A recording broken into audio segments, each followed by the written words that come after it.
Maoko. Achimwena siri kuenda.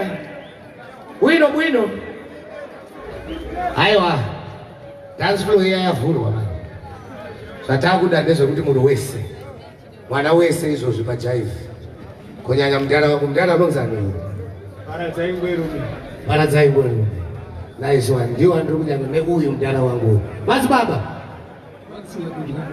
Max nakudya. Nice. Waidishe.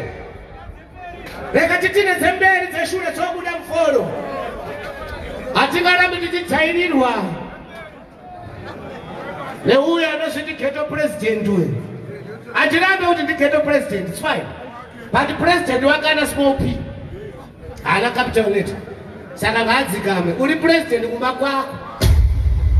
Famba tiflo. Pakadiri yako. Tiflo, touch it.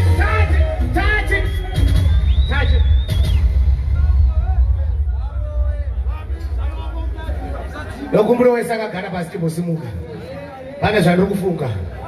Ndambodzooma chiti kuno zvakaoma boys. Zvakaita sei? Tikrima Shuman. Uri kuona kuti chika Tiflo. Inini sa-Archbishop we-ZFFIC, founder and visionary. Kereke yangu inonzi zvidhakwa Fair International Church. Ndine muono. Zvino kana ndasvika pavana vesangano so ndonzwa kuda kumbova eresi